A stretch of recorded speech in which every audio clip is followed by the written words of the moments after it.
नमस्कार, स्वराज एक्सप्रेस में आप सभी का स्वागत है। बिग डिबेट में मैं हूं आपके साथ कविता पांडे और आज का हमारा मुद्दा है क्या होगा मंत्रिमंडल का फॉर्मूला। जी हां, मुख्यमंत्री डॉक्टर मोहन यादव के शपथ लेने के बाद अब उनके मंत्रिमंडल को लेकर चर्चा जो है वो तेज हो गई है। चर्चा है कि उनकी कैबिनेट में नए चेहरों के साथ ही पुराने उन मंत्रियों को भी मौका मिल सकता है जिनका अपने कार्यकाल में परफॉर्मेंस बेहतर रहा। 18 से पहले एक छोटा मंत्रिमंडल का गठन हो सकता है। इसी पर डिबेट करेंगे। उससे पहले एक छोटी सी रिपोर्ट देख लेते हैं।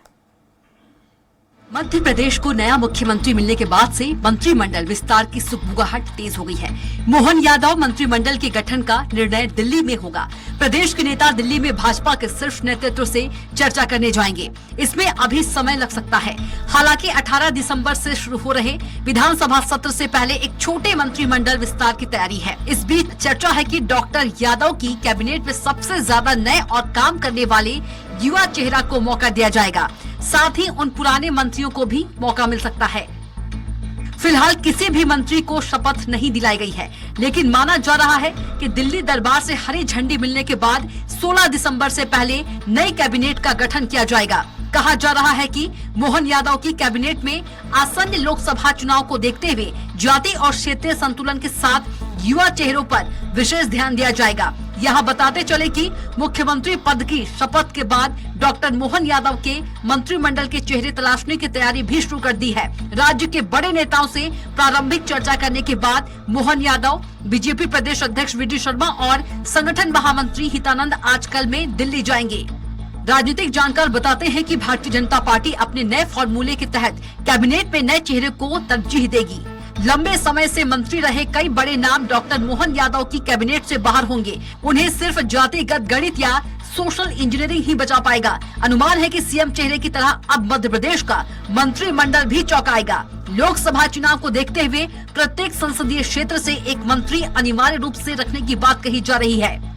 चाहे वरिष्ठ मंत्री हो या एक छोटा कार्यकर्ता, सबकी अपनी जगह है, सबका अपना प्यार है, सम्मान है और सब उसी ईमानदारी के साथ अपना काम आगे निरंतर करते जा रहे हैं। आगे भी जो हमारा वरिष्ठ नेतृत्व तय करेगा, सभी वरिष्ठ मंत्री हो या कोई कार्यकर्ता उसी दायित्व से जनता के विकास, जनता की सेवा में तत्पर रहेंगे और नई सरकार को नए आयाम कायम करने में मदद करते रहेंगे। मंत्रिमंडल के गठन का विशेषाधिकार माननीय मुख्यमंत्री जी का है। वो किसे ले किसे न ले, कांग्रेस का सीधा ताल्लुक उससे नहीं है।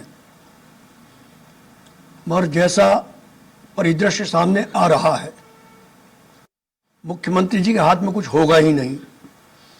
जैसे उनकी एक स्लिप आई थी और वो मुख्यमंत्री बन गए, वैसे एक पेज टाइप होकर आ जाएगा, वो मंत्री बन जाएगा। पार्टी सूत्रों का कहना है कि डिप्टी सीएम और स्पीकर की नियुक्ति के बाद हाईकमान बचे हुए दिग्गज नेताओं कैलाश विजयवर्गीय, प्रहलाद पटेल, गोपाल भार्गव, जयंत मलाया, राकेश सिंह, विजय शाह, भूपेंद्र सिंह, बिसाहूलाल सिंह की भूमिका जल्द स्पष्ट करेगा। इसके बाद ही मंत्रिमंडल के नाम फाइनल होंगे। नई कैबिनेट में सिंधिया खेमे के विधायकों को भी एडजस्ट किया जाएगा।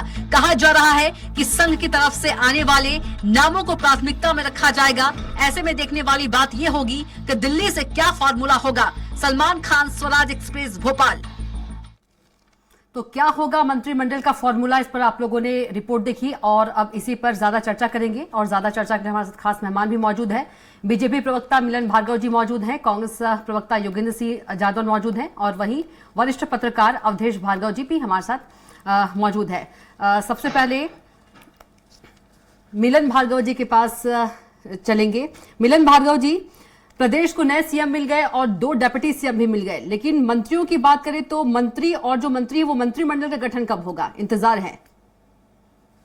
देखिए, मुझे लगता है कि मध्य प्रदेश को संवैधानिक व्यवस्था के तहत ही मुख्यमंत्री मिले हैं और डिप्टी सीएम मिले हैं, समय सीमा में मिले और उसी समय सीमा के साथ माननीय मुख्यमंत्री जी अपना कैबिनेट का गठन करेंगे। बहुत जल्द मध्य प्रदेश को नया कैबिनेट मिलेगा जो विकास की रफ्तार को आगे बढ़ाएगा। देखिए, मध्य प्रदेश के लिए बहुत गौरवान्वित करनी बात है कि जिस पूर्ण बहुमत की सरकार मध्य प्रदेश की जनता ने चुन कर दी है और जिस विकास की गाथा को आगे बढ़ाने का जिम्मा भारतीय जनता पार्टी के पास पुनः मिला है, निश्चित रूप से ये आगे बढ़कर मध्य प्रदेश को नई गति प्रदान करेगा। मध्य प्रदेश की मूलभूत जरूरतों को मध्य प्रदेश में भारतीय जनता पार्टी ने संकल्प पत्र दिया था, उसको पूरा करने की जिस प्रकार से शुरुआत हुई है वो बहुत ही तरीके से हुई है। पहले आदेश के साथ संकल्प पत्र का जो आदेश निकला है, तो आने वाले समय हमारे जो संकल्प पत्र में की गई बातें उन सबको पूरा करते हुए मध्य प्रदेश को आगे ले जाने का काम ये मंत्रिमंडल जल्द करता हुआ आपको दिखाई देगा। जी बिल्कुल। यदि फॉर्मूला की बात करें, किस तरह का फॉर्मूला होगा, क्योंकि कांग्रेस प्रवक्ता के मिश्रा जी कह रहे हैं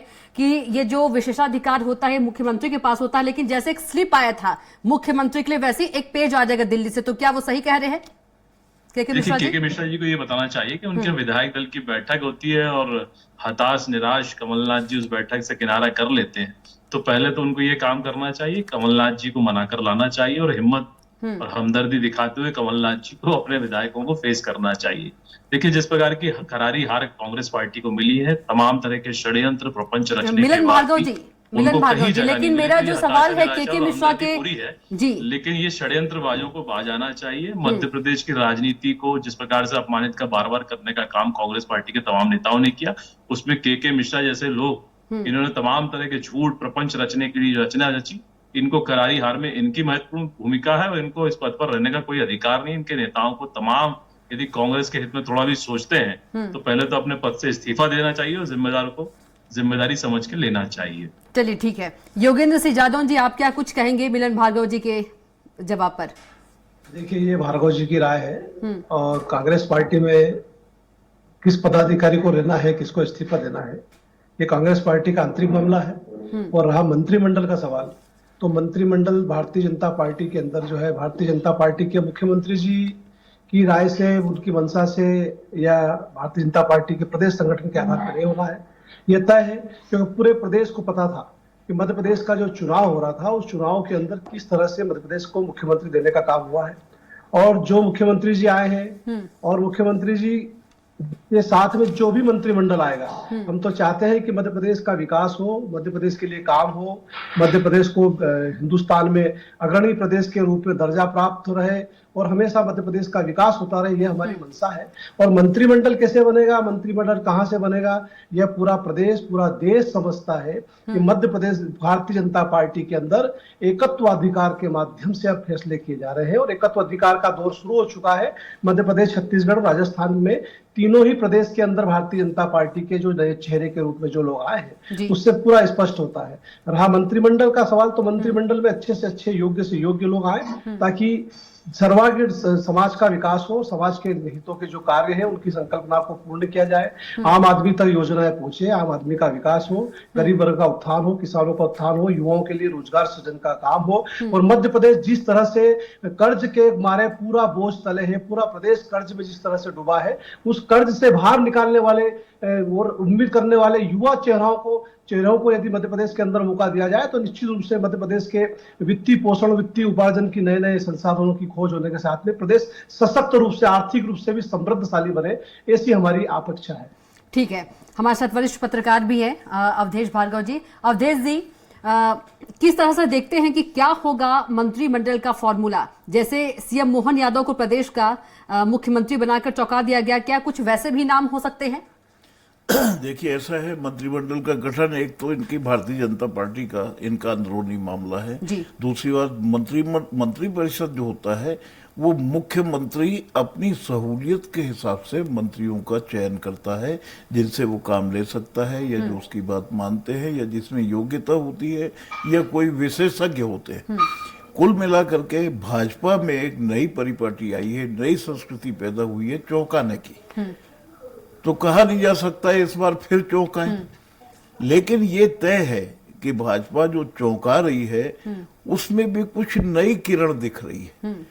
यानी अंतिम पंक्ति के व्यक्ति को, जैसे कोई भी पार्टी कहती है कि हम अंतिम पंक्ति के व्यक्ति को, उसका ख्याल रखते हैं, उसको हम लाभ पहुंचाएंगे, ऐसे ही यहाँ भी जो जिनकी कोई सिफारिश नहीं है, कोई बैकग्राउंड नहीं, उनको उठाकर मुख्यमंत्री बना देना, ये चौंकाने का विषय था। तो इसमें भी नए चेहरे, यानी कि जो 2-2, 3-3 बार मंत्री रह चुके हैं, अब दूसरों को मौका मिलना चाहिए। 3-3 बार के विधायक हैं, 4-4, 5-5 बार के विधायक हैं, उनको मौका भी तक नहीं मिला है। उनमें भी योग्यता है, इसलिए जनता ने उन्हें चुना है, उनकी सेवा से खुश होकर ही तो उनको वोट दिया है। ठीक है, मोदी जी की गारंटी चली, शिवराज जी की लाडली बहना दौड़ी, लेकिन लोकल जगह पर जो वोट मिलते हैं वो उम्मीदवार के चेहरे पर मिलते हैं। तो उनको मौका मिलना चाहिए। और इस बार जो मंत्रिमंडल का गठन होगा, जहां तक मैं समझता हूं, मेरा अपना अनुभव है कि नए चेहरे आएंगे। जैसे गुजरात में मोदी जी ने चौंकाया था, वहां मंत्रिमंडल का गठन हुआ था, वैसा ही इन तीनों प्रदेशों में होगा। मुझे तो ये पूरा विश्वास है। चौंकाने वाले चेहरे होंगे, चौंकाने वाली थी। मिलन भार्गव जी, वरिष्ठ पत्रकार हैं अवधेश भार्गव जी, वो कह रहे हैं कि चौंकाने वाला पूरा मामला होगा, सूची जो आएगी, लिस्ट होगी मंत्रिमंडल का। देखिए, मुझे लगता है कि भारतीय जनता पार्टी की सरकार का एक ही फॉर्मूला है, वो है मध्य प्रदेश की जनता के लिए विकास करना। और उस विकास के मॉडल पे ही हम चुनाव लड़कर आए और बार बार लड़कर आए, बार बार जीते हैं। जिस प्रकार से भारतीय जनता पार्टी मध्य प्रदेश में वापसी की है, निश्चित रूप से बड़ी जिम्मेदारी भारतीय जनता पार्टी के पास है। जनता ने विश्वास हमको दिया है और इस विश्वास मत के अनुरूप जो जनप्रतिनिधि जनता ने चुनकर दिए, निश्चित रूप से 163 जो प्रत्याशी हैं जनप्रतिनिधि चुनकर विधानसभा में आए, उनमें से ही कई सारे चेहरे होंगे, कई सारे लोगों को ये काम मिलेगा जो मंत्रिमंडल में शामिल होकर विभाग का संचालन करेंगे, मध्य प्रदेश को नए आयाम तक ले जाने में अपनी महत्वपूर्ण भूमिका निर्वहन। क्या माना जाए कि जो मंत्रियों के नाम है वो दिल्ली से तय होंगे? देखिए, मैं फिर आपसे कह रहा हूँ, फिर आपसे गुजारिश है, माननीय मुख्यमंत्री जी का ये विशेषाधिकार है, उनकी टीम में कौन होगा कौन नहीं होगा ये चिंता का विषय है। वो चिंतन करेंगे, विमर्श करेंगे, संगठन अपना सलाह मशवरा देता है, नए चेहरे को भी मौका मिल सकता है, युवाओं को मौका मिल सकता है। निश्चित रूप से हमारा भारतीय जनता पार्टी का शीर्ष नेता उस विमर्श करके अपनी राय रखेगा। नए चेहरे को मौका मिल सकता है, युवाओं को मौका मिल सकता है, जुझारू को मौका मिल सकता है। देखिए, भारतीय जनता पार्टी का लक्ष्य है पुराने अनुभव को लेकर नई ऊर्जा को किस प्रकार से शामिल करके गति पहुंचाई जाए काम में। और डबल इंजन की सरकार जो मध्य प्रदेश में संचालित है, केंद्र में प्रधानमंत्री नरेंद्र मोदी जी की तमाम तरह की योजनाएं हैं जो मध्य प्रदेश को भी लाभान्वित कर रही है। पहले तो ये हमारा नारा भी था कि मोदी जी के मन में मध्य प्रदेश, और मध्य प्रदेश ने भी साबित कर दिया कि मध्य प्रदेश की जनता के मन में भी मोदी जी। तो ये आप इसकी स्वीकारोक्ति मानिए कि जिस प्रकार से भारतीय जनता पार्टी की सरकारों के डबल इंजन की सरकार की योजनाएं चल रही हैं, उनका लाभार्थी नीचे संतुष्ट है, स्वीकारित किया उन्होंने अपने अभिमत से दी है। तो ये जताता है कि आने वाले समय में भारतीय जनता पार्टी के प्रति जो जिम्मेदारी और विश्वास जताया है, हमारे जनप्रतिनिधि जल्दी मंत्रिमंडल में शामिल होंगे। माननीय मुख्यमंत्री जी एक बहुत ऊर्जावान और नया मंत्रिमंडल देकर मध्य प्रदेश को सौगात देने जा रहे हैं। ठीक है, जादौन जी, आप क्या कुछ कहेंगे?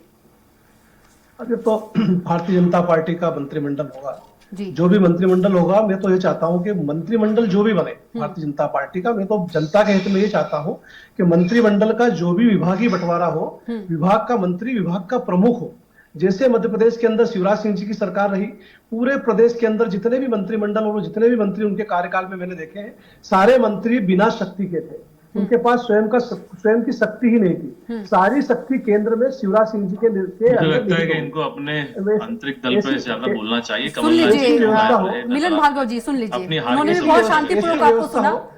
ऐसे मंत्री बने कि सारे मंत्री अपने विभागों में सुन लीजिए प्लीज, और वो अपने विभाग में नए प्रयोजन करें, नए प्रयोग करें, और ज्यादातर युवाओं को भी मौका मिले ताकि युवा भी अपना नया प्रयोग करें। और किसी न किसी तरह से अब सब चुनाव हो चुके हैं, चुनाव का मामला सब खत्म हो चुका है, निर्वाचन हो चुका है, मतदान सब परिणाम सब आ चुके हैं। अब तो हमारा एक ही लक्ष्य होना चाहिए कि मध्य प्रदेश के आम आदमी तक सुविधाएं पहुंचे, प्रदेश के शोषित वर्ग को बाहर निकालने का मौका मिले, प्रदेश में कानून व्यवस्था हो, शिक्षा और स्वास्थ्य अधिकतम जितना सुलभ रूप से उपलब्ध करा सके उस दिशा में काम करें। और विभाग के जो भी मंत्री बने वो निष्पक्ष रूप से मजबूती के साथ प्रदेश की जनता के साथ खड़े रहे, यही मेरी अपेक्षा है। अवधेश भार्गव जी, यदि देखा जाए तो जो केंद्रीय मंत्री की बात करें जिन्होंने चुनाव लड़ा, जीते, या सांसद की बात करें, क्या वो भी मंत्री के रेस में होंगे? देखिए, मुख्यमंत्री की पसंद को सबसे पहले तवज्जो दिया जाता है मंत्री परिषद में। भाजपा में एक सबसे अच्छी बात है इस समय, पहले चर्चाएं चलती थी, सगुफे उठते थे कि गुटबाजी है, सिंधिया जी का गुट है, शिवराज जी का गुट है, नरोत्तम मिश्रा का गुट है, या कैलाश विजयवर्गीय गुट है। लेकिन इस समय ये बिल्कुल स्पष्ट हो गया है कांच की तरह कि मध्य प्रदेश भाजपा में कोई गुट नहीं है। अगर गुट होता तो शिवराज जी को जब मुख्यमंत्री चेहरा नहीं बनाया तो कुछ न कुछ बगावत होती। लेकिन कैडर बेस पार्टी है तो यहाँ गुटबाजी नहीं है। जहां तक मेरी जानकारी है, मंत्रिमंडल के गठन के लिए संगठन की एक सूची, मुख्यमंत्री के पसंद की एक सूची, और जो वरिष्ठ जानकार नेता भाजपा के हैं और जो केंद्र में नेता बैठे हुए जैसे नड्डा जी या मिश्रा, उनके नॉलेज में वाले मंत्रियों को इस बार मौका मिलेगा, क्योंकि उनका भी वो लाभ लेना चाहेंगे और उन जिससे कि असंतोष नहीं पनपे। और जो भी सूची आएगी, काम तो उसमें मुख्यमंत्री को लेना है, काम तो मुख्यमंत्री को बांटना है।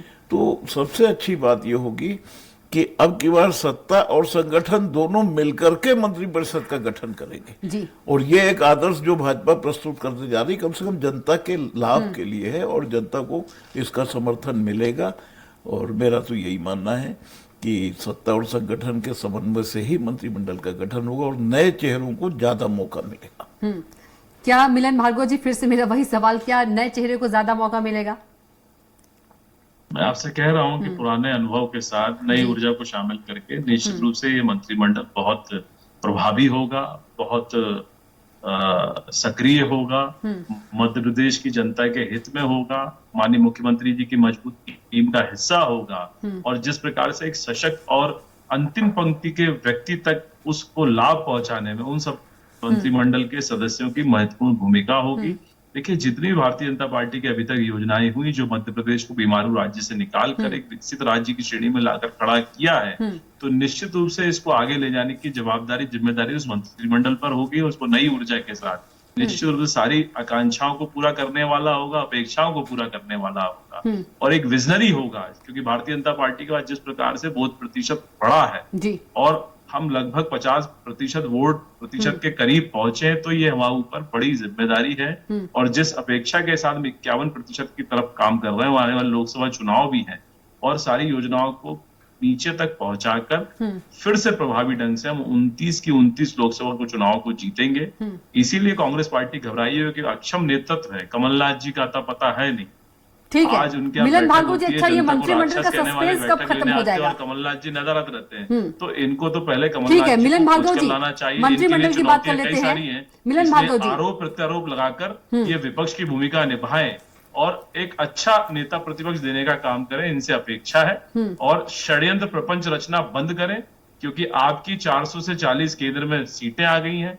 आप किस प्रकार से 66 पर आकर रह गए हैं, आपके तमाम दिग्गज चुनाव हार गए हैं, कमलनाथ जी अक्षम साबित हो गए हैं, दिग्विजय सिंह जी, कमलनाथ जी, मिलन भार्गव जी, मिलन भार्गव जी, ये सस्पेंस कब खत्म होगा मंत्रिमंडल का? जवाब आपको देना चाहिए, फिर सत्ता पक्ष पर आरोप लगाना चाहिए और जनता के बातों को, जनता के हित को देखकर आप बात उठाएंगे तो कहीं ठीक है योगेंद्र जी, अच्छे विपक्ष के रूप में उभर कर आएंगे। ठीक है, पर अच्छी विपक्ष की भूमिका निभाने की बात कह रहे हैं भार्गव जी। विपक्ष सशक्त भूमिका का निर्वहन करेगा और जो भी मध्य प्रदेश की जनता के हित के मुद्दे हो, समाज के किसी भी वर्ग का मुद्दा हो, चाहे किसान का हो, चाहे युवाओं का हो, कर्मचारियों का हो, व्यापारियों का हो, हम तो यही चाहेंगे कि हर वर्ग के साथ में के हित के साथ जुड़कर मध्य प्रदेश की सरकार काम करे।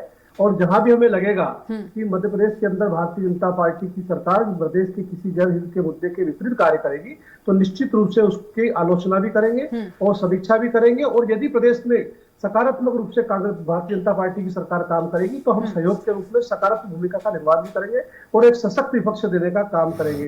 रहा बड़े बड़े नेताओं का हमने कहा, तो मध्य प्रदेश में भारतीय जनता पार्टी के गृह मंत्री जी भी चुनाव हार चुके हैं, ऐसी बात नहीं है। हारना पराजय का दौर अब खत्म हो चुका है। अब तो ये देखिए कि हम मध्य प्रदेश में किस तरह से प्रदेश की जनता के हितों में कामों को कर सके, ये हमारा संकल्प होना चाहिए। मध्य प्रदेश वित्तीय रूप से सक्षम बने, वित्तीय संसाधनों का सृजन करे, ये संकल्प के साथ मध्य प्रदेश का शासन चलना चाहिए, हम ये अपेक्षा करते हैं। जी अवधेश भार्गव जी, ऐसे भी प्रदेश में कई विधायक हैं, बीजेपी की बात कर ले तो जो 3-3, 4-4, 5-5 बार के विधायक हैं, वो भी इंतजार कर रहे होंगे कि हमको भी मंत्रिमंडल में मौका मिले। यदि हम बात करें इंदौर से विधानसभा 2 के रमेश मेंदोला जी के, एक बार भी उनको मंत्री का मौका नहीं दिया गया है। और तीनों, यदि छत्तीसगढ़ की बात करें, मध्य प्रदेश की बात करें, राजस्थान की बात करें, तीनों में रिकॉर्ड तोड़ दिया, सबसे ज्यादा लीड वाले विधायक बन गए हैं वो। देखिए, चूंकि इन्होंने 18 तारीख से सत्र बुला लिया है 23 तारीख तक के लिए, तो ये तो तय है और इनके सूत्र भी यही कह रहे हैं कि 17 तारीख को छोटे मंत्रिमंडल का गठन हो सकता है, जिसमें 4-5 मंत्री शपथ ले सकते हैं। भाजपा सूत्र भी यही कह रहे हैं। उसके बाद मंत्रिमंडल का गठन होगा। और वैसे भी भाजपा तो चौंका रही है, आप देख रहे हैं। यानी संविधान में कहीं भी नहीं है कि मुख्यमंत्री के साथ डिप्टी सीएम का प्रावधान है, लेकिन भाजपा ने चौंकाया। जिस तरह से मुख्यमंत्री का चयन किया भाजपा ने चौंकाया। मोदी जी की आदत पड़ गई है चौंकाने की। आप राजस्थान देखिए, में भी एक बार के विधायक को नहीं, आप मुख्यमंत्री बना चौंकाने दिया। की बात में, मिलन जी बैठे हुए हैं, जादौन जी भी सीनियर हैं, मैं चौंकाने की बात पर बताऊं, नोटबंदी जब हुई थी, नोट में रिजर्व बैंक गवर्नर की तरफ से लिखा कि मैं धारक को वचन देता हूं कितने रुपए अदा करूंगा। उसको बंद करने का अधिकार रिजर्व बैंक को था, प्रधानमंत्री को नहीं।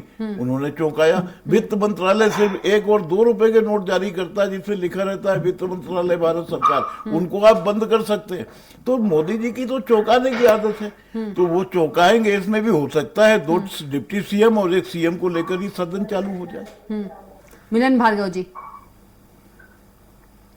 देखिए, चौंकाने चौंकने वाली बात नहीं है। मुझे लगता है कि सशक्त नेतृत्व इस देश को मिला, ये देश का सौभाग्य है। जनता ने जिस नहीं, प्रकार चौंकाने से वाली बात एक मिलन जी सशक्त इसलिए हो रही हाथों है में- क्योंकि किसी ने सोचा नहीं था। यदि हम तीनों नाम की बात करें, विष्णु साई की बात करें या मोहन यादव जी की बात करें या भजन लाल जी की बात करें, तो इसलिए चौंकाने वाला शब्द आ रहा है। और 2 डिप्टी सीएम, चाहे छत्तीसगढ़ की बात करें, एमपी की बात करें, राजस्थान की बात करें। देखिए, भारतीय जनता पार्टी में ही संभव है कि एक कार्यकर्ता, एक सामान्य कार्यकर्ता को एक महत्वपूर्ण जिम्मेदारी के साथ नवाजा जाता है। उसका आधार सिर्फ उसकी योग्यता, उसका परिश्रम, उसके कार्यक्षमता के ऊपर रहता है, ना कि वो किसी परिवार में पैदा हुआ या किसी राजनीतिक बैकग्राउंड से आया हो। भारतीय जनता पार्टी ने हमेशा किसी गरीब को मौका देके प्रदेशों का मुख्यमंत्री बनाया।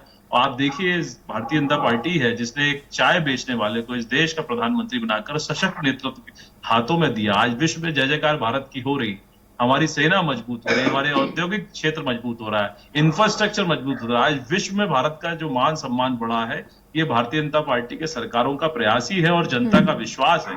जिस प्रकार से प्यार, लाड़, दुलार देकर जनता ने हमको स्वीकार किया और हमारी योजनाओं को अपनाकर निश्चित रूप से देश जो आगे बढ़ रहा है, ये हमको कहीं ना कहीं ये मौका और ये विश्वास दिलाता है कि एक सशक्त नेतृत्व, सशक्त हाथों में भारत की बागडोर है। वो मध्य प्रदेश जैसे राज्य को भी एक अच्छा मुख्यमंत्री, एक निचले स्तर से कार्यकर्ता से तैयार हुआ, जो विभिन्न भूमिकाओं को तय करके आज मध्य प्रदेश की बागडोर को संभाल रहा है। निश्चित रूप से ऐसे ही चेहरे होंगे जो मंत्रिमंडल में शामिल होंगे, जो मध्य प्रदेश के विभागों को संचालित मिलन जी, वक्त की कमी है, मध्य प्रदेश की जनता जादौन जी की के पास मूलभूत जाना जरूरतों पड़ेगा। को पूरा करके उन विभागों को संचालन करेंगे। जादौन जी, चौंकना स्वाभाविक है, लेकिन यह भारतीय जनता पार्टी की कार्यपद्धति रही। जी, कार्य पद्धति बता रहे हैं जादौन जी।